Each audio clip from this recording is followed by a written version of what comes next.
Assalamualaikum warahmatullahi wabarakatuh. Alhamdulillah alladzi anzala as-sakinata fi qulubil mu'minin liyazdadu imanan ma'a imanihim. Alhamdulillahilladzi anzala al-Qur'an hudan lin-nas wa bayyinatin minal huda wal furqan wa hudan lil muttaqin. Asyhadu an la ilaha illallah rabbul arsyil karim wa asyhadu anna Muhammadar Rasulullah khatamul anbiya'i wal mursalin. Allahumma salli wa sallim wa barik ala nabiyyina Muhammadin wa ala alihi wa ashabihi wat tabi'in wat tabi'ut tabi'in wa man tabi'ahum bi ihsanin ila yaumiddin amma ba'd. وقال الله تعالى في القرآن الكريم أعوذ بالله من الشيطان الرجيم بسم الله الرحمن الرحيم يا أيها الذين آمنوا اتقوا الله حق تقاته ولا تموتن إلا وأنتم مسلمون. وقال أيضا وإذا قرأت القرآن جعلنا بينك وبين الذين لا يؤمنون بالآخرة حجابا مستورا. Sadaqallahul azim. Alhamdulillah, puji syukur kehadirat Allah Subhanahu wa taala, kita masih diberikan kekuatan untuk bisa istiqomah mengejar dan berkejaran di akhir Ramadan ini untuk meraih cinta Allah Subhanahu wa taala. Dan sore ini saya rasa istimewa sekali. Saya ketemu dengan sahabat-sahabat lama, guru-guru saya, ada Ustaz Aziz, Ustaz Jainal, panggil Ustaz kan. Ibarat dokter. Masya Allah, ya, saya ini tadi agak surprise gitu. Ahlan wasahlan Assalamualaikum. Nah, ini tokoh-tokoh banyak hadir di sini, Masya Allah ya. Saya jadi Rofi ini.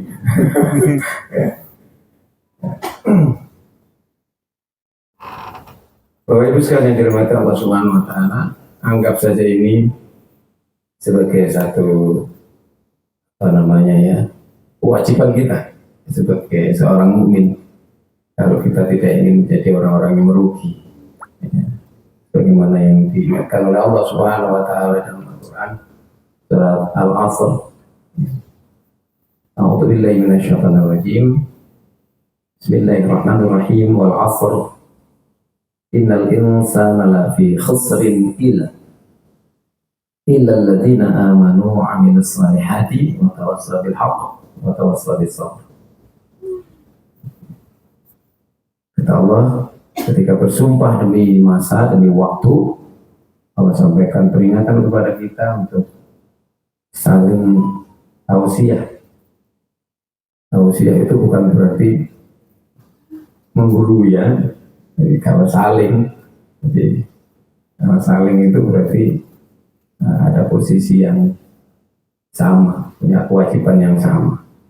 Jadi sebagai seorang mukmin, supaya kita tidak menjadi manusia yang merugi dalam kehidupan kita ini. Setelah iman dan amal soleh, kita saling mengingat-ingatkan.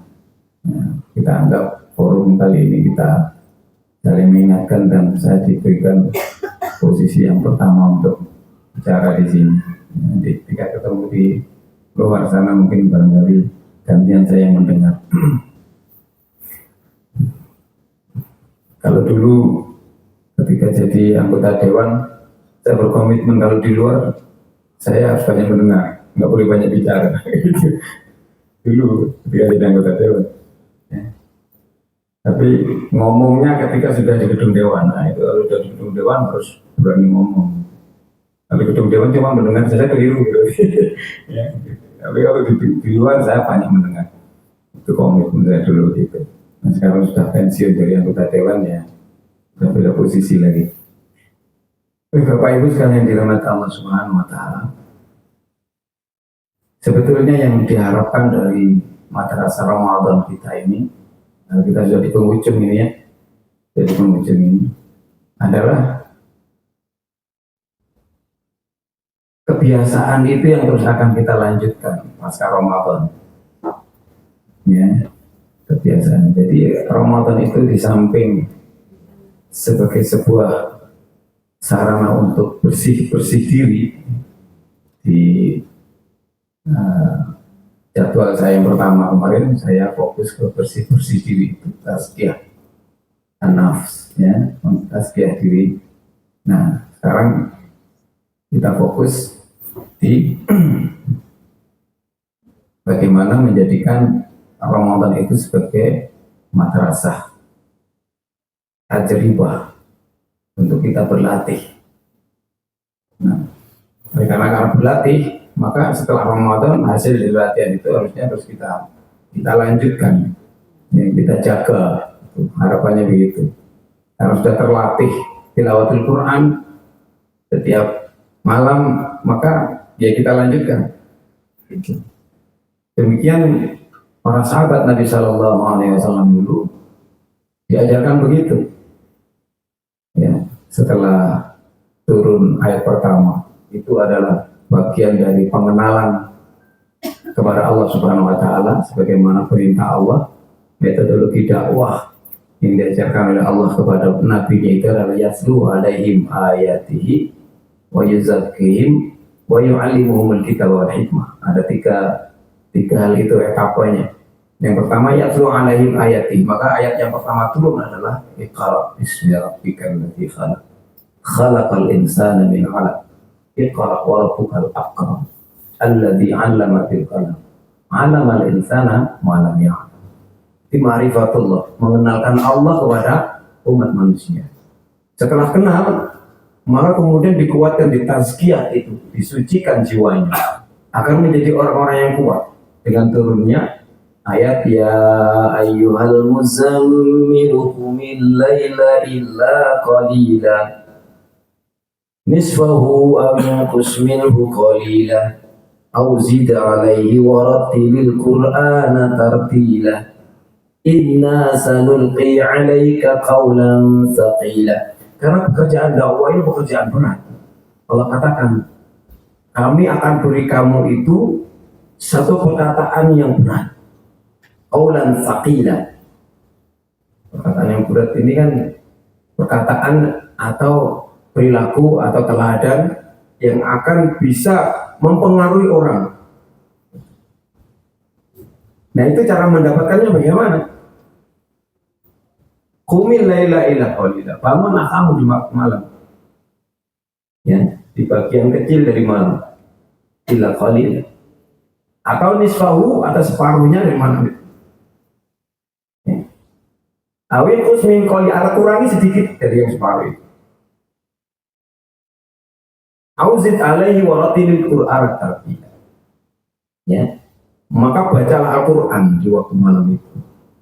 Kalau para sahabat waktu itu setelah dikenalkan tentang Allah itu, jadi punya semangat untuk lebih mengenal Islam itu lebih dalam. Jadi istilah itu kemaruh, gitu ya, kemaruh royoan kenal dengan Islam itu. Ketika ayat-ayat Al-Quran turun itu, kemaruh royoan ngapalkan. Nah, gitu. Ya, maka ketika ada perintah bangunlah kamu di waktu malam dan baca Al-Quran dengan tartil, itu juga kemaruh baca Al-Quran. Sampai-sampai Abu Zana itu menceritakan, aku ketika berjalan menuju masjid Nabi Sallallahu Alaihi Wasallam di tengah malam itu kira-kira sekitar jam 12 jam 1 malam gitu ya kalau di sini ya. Gitu. Tengah malam berjalan menuju masjid Nabi Sallallahu Alaihi Wasallam, mau sholat berarti ya di sana. Tak satu pun rumah yang aku lewati kecuali di dalamnya ada orang baca Al-Quran. Nah, kalau teori ini kita pakai sekarang ini mungkin barangkali Depak tidak perlu melarang ya, membunyikan sistem bantu begitu ya. Tapi setiap rumah ada orang baca Al-Quran tiap malam. Kalau sekarang kita Jalan-jalan malam hari melewati perkampungan, rumah-rumah, udah nggak kita dengar lagi, ya. Nah, kenapa? Bahkan itu menjadi satu kewajiban sampai 19 ayat itu ya, mulai satu ayat 1 sampai 19. Itu menjadi kewajiban bangun tengah malam, kemudian qiyamul lail. Itu wajib 1 tahun. Bayangkan. Jadi memang harus dipaksa, orang disucikan jiwanya itu harus dipaksa. Ya kayak Ramadan ini kita dipaksa untuk berpuasa, ya, sing kebiasaan merokok siang hari itu akhirnya terpaksa berhenti. Berhenti total. Ya. Saya masih ingat bapak saya dulu itu merokok, bapak saya. Ternyata kalau puasa itu juga bisa, berhenti bisa ya, merokok itu siang hari.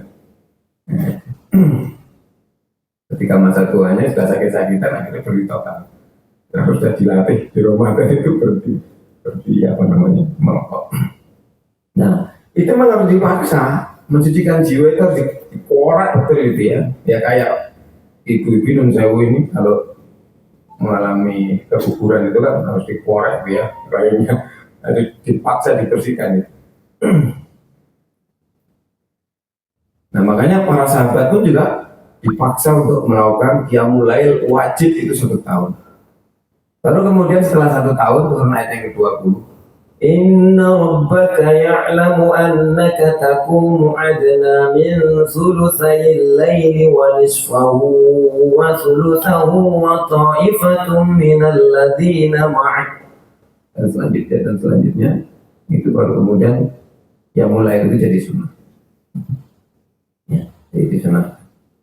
Tapi karena sudah terbiasa, ya, para sahabat sampai-sampai ada yang kalau khawatir nggak bisa bangun malam, gitu ya, witirnya dikerjakan setelah salat isya. Khawatir nanti malam nggak bisa bangun. Nah, saking menghargai begitu rupa, namanya salat witir itu betul-betul berharga banget. Ya, sampai-sampai para sahabat ini jangan sampai tidak mengerjakan salat witir tiap hari, itu sunnah kan? Ya. Kalau sekarang kita menghadapi sunnah gimana? Alah tak kok orang dikerjakan lah. Orang dosa gitu ya. Nah, kalau para sahabat dulu enggak, sunnah itu malah itu dikejar. Karena ada hadis lain mengatakan Allah mencintaimu itu karena kamu tidak meninggalkan kewajiban-kewajiban yang Allah berikan kepada kalian. Salat 5 waktu wajib. Kalau kita tidak meninggalkan sama sekali salat 5 waktu itu, apalagi berjamaah di masjid bagi yang laki-laki, itu cinta Allah akan diturunkan. Tapi ketika kamu mengerjakan sunnah-sunnah Rasulku, kata Allah begitu ya, maka aku akan menjadi tanganmu bila kamu mukul. Aku akan menjadi matamu jika kamu lihat. Aku akan menjadi telingamu jika kamu mendengar. Dan aku akan menjadi kakimu jika kamu berjalan dan berlari. Allah. Ya, jadi artinya cinta Allah akan ditambah ketika kita mengerjakan sunnah-sunnahnya itu. Makanya Umar bin Khattab radhiyallahu anhu, ya, ketika masih mencangkul di lahan dengar adzan, ngusik wajib ujian ya, nyangkulnya diterusin. Akhirnya setelah menyelesaikan nyangkulnya, datang ke masjid sudah terlambat, jadi makmum masbuk. Dia hitung itu hasil bekerjanya selama ketinggalan sholat itu, dia hitung dan kemudian dia keluarin itu hartanya untuk nutup itu, untuk kifarat, insyaallah ya. Padahal kan nggak ada kewajibannya untuk kifarat, nggak ada kewajiban. Tapi ini karena sudah dipaksa di awal untuk membersihkan diri itu, ya, para sahabat itu, sehingga untuk melakukan sesuatu hal yang kecil saja itu nggak berani betul. Ya. Abu Bakar As-Siddiq pernah suatu ketika, biasa Abu Bakar itu kebiasaannya kalau malam hari itu budaknya itu menyediakan makanan itu, ya. Ketika budaknya menyediakan makanan begitu, dia mesti nanya, dari mana ini kamu dapat makanan? Ya, mesti tanya begitu. Nah, suatu ketika karena dia puasa siang hari, ini disediakan makanan sama budaknya, langsung dimakan aja karena lapar gitu ya. Budaknya heran, dia nanya, budaknya ini, kok tungaren? Panjenengan biasanya kan kalau makan makanan saya itu nanya dulu. Ini tadi kok nggak nanya gitu ya? Ini tadi kok nggak nanya gitu? Oh iya, saya lupa karena saya tadi begitu menahan lapar karena puasa. Iya, dari mana ini tadi? Sudah kalau masuk itu makanan. Ya, maka sudah baru masuk. Dia nanya, dari mana tadi? Makan. Itu dari pemberian orang yang dulu ketika saya masih jahiliyah itu dia dukun ini ya. Jadi budaknya dukun. Dulu ketika masih jahiliyah, dia itu sempat meramalkan orang itu tadi yang ngasih makanan itu tadi. Ya, dan ramalannya itu benar gitu. Ya, padahal dia bilang, padahal aku nipu waktu itu. Ya, ramalannya itu nipu. Begitu. Nah, ketika ketemu dia sudah Islam, dia sudah masuk Islam, sudah komitmen Islam itu baru bayarannya dikasih. Nah, itu dikasih makanan tadi itu bayarannya. Ini bayaran ketika kamu berhasil meramalkan aku dulu. Ya, nah ngerti itu hasil ramalan, ya. Abu Bakar As-Siddiq itu tangannya dimasukkan ke mulut, dirokok, dimuntahkan kembali itu makan. Ya. Karena kalau nggak nanya-nanya kan nggak ngerti sudah biasa aja ya. Kalau kita nggak ngerti waktu kalau tidak usah tahu-tahu kita itu pangan. Ya. Para sahabat tidak begitu. Ini komitmennya, ya, komitmennya. Saya mau masuk masalah komitmen ini, ya. Setelah kita berlatih selama Ramadan ini, supaya kita tidak menjadi Ramadaniun, ya, gitu, ya, Ramadaniun, orang-orang yang sergap beribadah ketika Ramadan saja. Tapi kita ini tidak dicetak oleh Allah sebagai Rabbaniyin. Walakin kunu Rabbaniyina bima kuntum tu'alimuna al-kitab wa bima kuntum tadrusun. Surat Al-Imran ayat 79.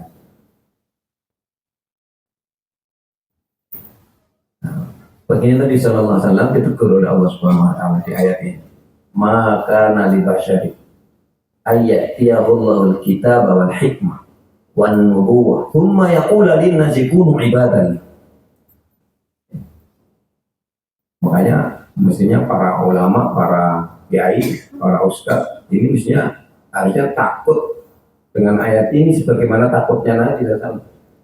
Nabi aja ditegur sama Allah, nggak boleh seseorang yang telah diberikan Allah kemuliaan dengan kenabian, diberikan kemuliaan oleh Allah dengan Alkitab, yaitu Al-Quran, diberikan kemuliaan oleh Allah dengan bisa memberikan hikmah, yaitu As-Sunnah, itu kemudian mengatakan kepada manusia, kunu ibadan li, ya, bahasa Al-Qurannya itu ibadah, mengabdi. Artinya kalau bahasa sekarang kita ini, tokohkan saya, nah begitu ya, tokohkan saya, begitu, menjadi tokoh. Sekarang ini kan orang rebutan jadi tokoh ya, gitu. Sampai harus perlu pasang-pasang gambar di jalan, karena minta ditokohkan. Itu jauh hari 1400 tahun yang lampau, itu Rasulullah sudah tegur oleh Allah, maka nabi basyarin nggak pantas.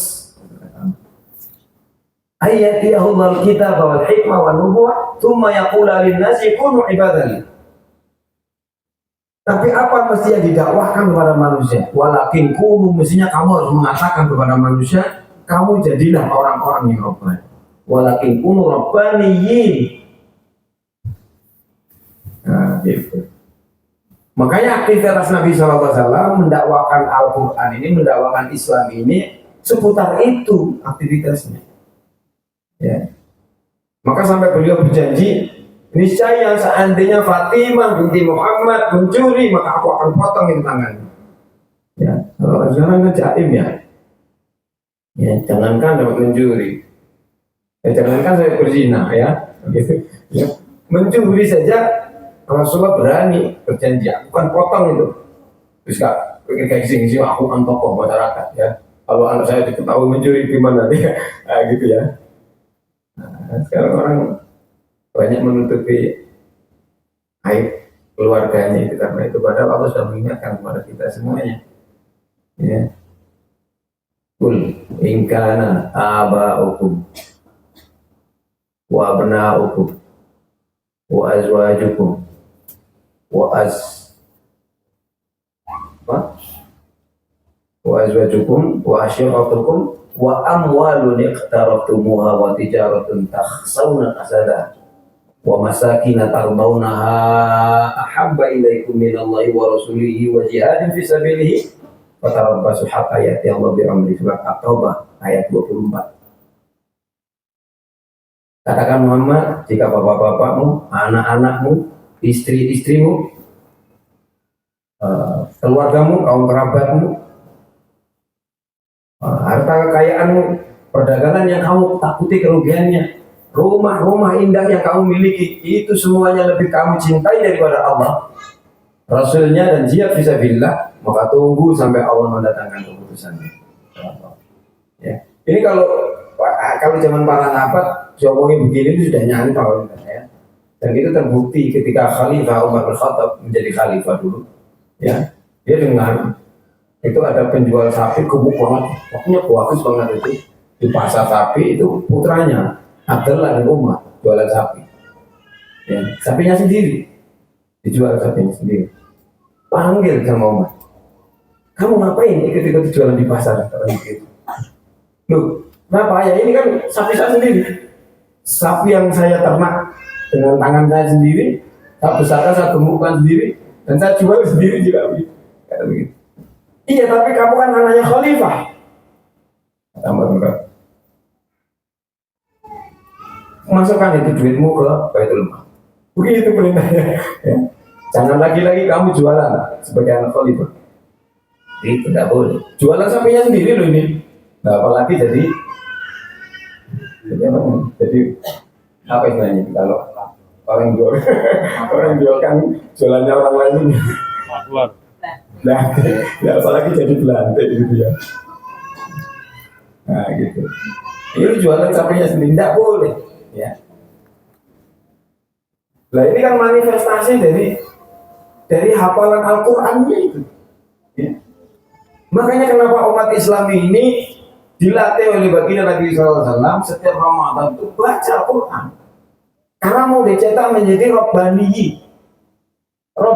Rabbaniyin itu ialah bima kuntum tu'alimunal kitab wa bima kuntum tadrusun. Aktivitasnya itu tidak keluar dari ini, mengajarkan Alkitab dan belajar Alkitab, belajar Al-Quran dan mengajarkan Al-Quran. Itu aktivitasnya.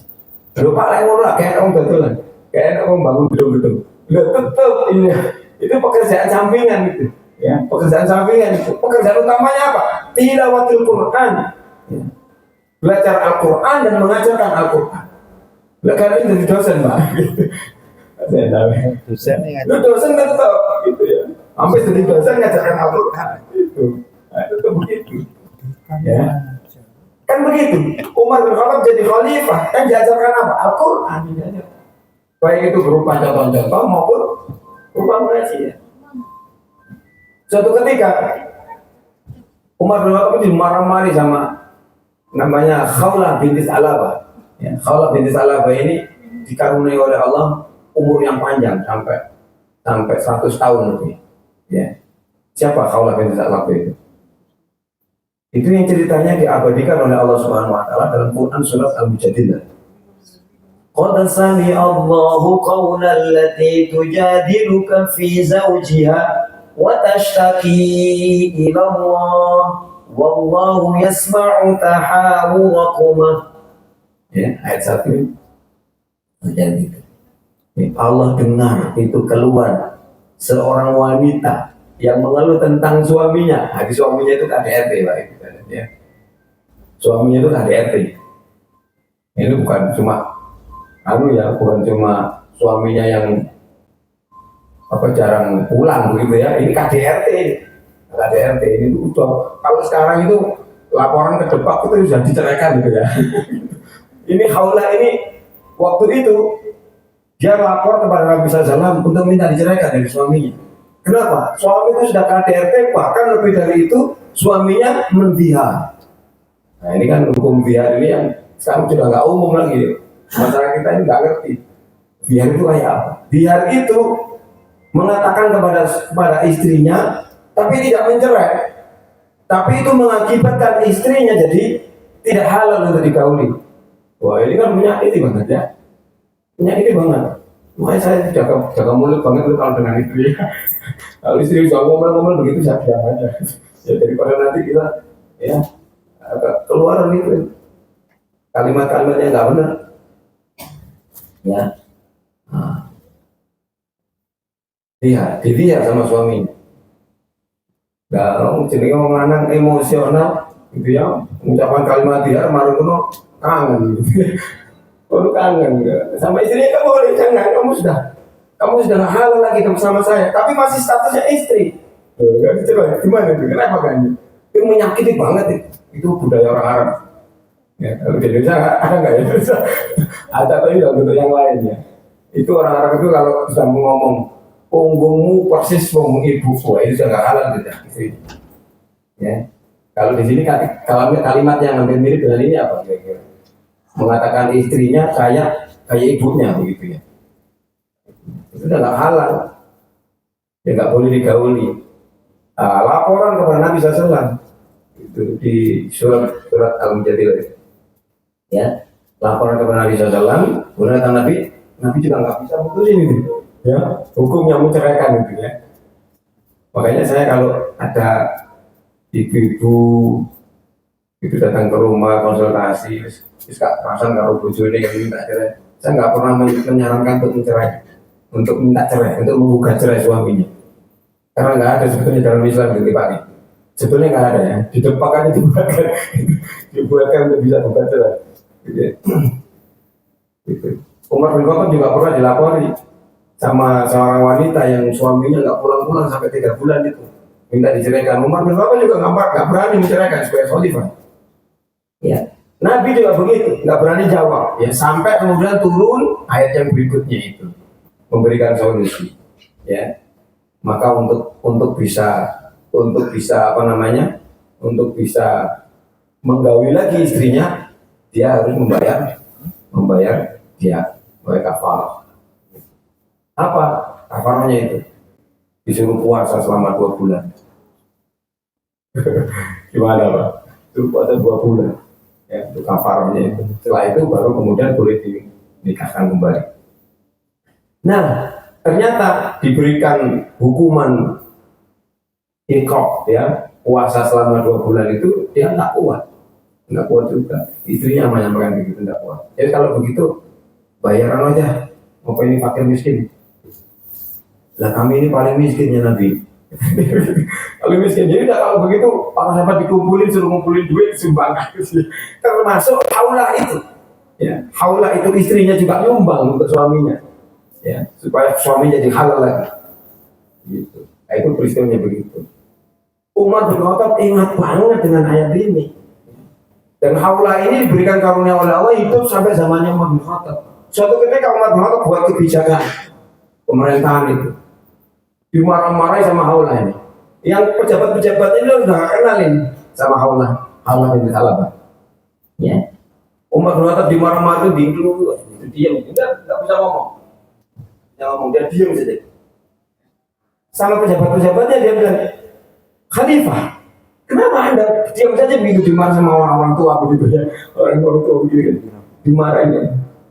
Umar bin Khattab mendeli gitu Pak matanya. Dia bilang, kamu tahu nggak siapa itu orang tua?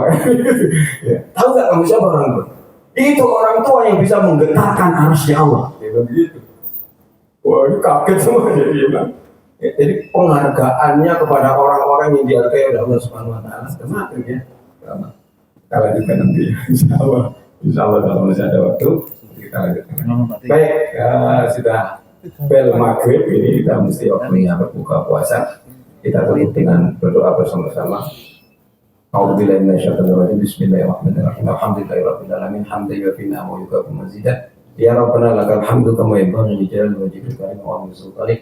Allahumma shalli ala Muhammad wa ala Muhammad. Alhamdulillahirabbil alamin. Allahumma laka sunnah wa bika amanna wa ala rizqika aftarna. Allahumma anta rabbuna la ilaha illa anta khalaqtana wa nahnu ibaduk wa nahnu ala ahdika wa ahdika mastata'na. Na'udzu bika min syarri ma sana'na. Na'udzu bi ni'matika la ilaha illa anta wa bi dhunubina. Faghfir lana fa innahu la yaghfiru dhunuba illa anta. Allahumma innaka afuwwun tuhibbul afwa fa'fu 'anna. Allahumma innaka afuwwun tuhibbul afwa fa'fu 'anna. Allahumma innaka afuwwun tuhibbul afwa fa'fu 'anna ya karim. Allahumma inna nas'aluka ridhaka wal jannah wa na'udzubika min sakhatika wan nar. Subhana rabbika rabbil izzati amma yasifun. Wassalamun 'alal mursalin walhamdulillahi rabbil alamin. Wassalamualaikum warahmatullahi wabarakatuh.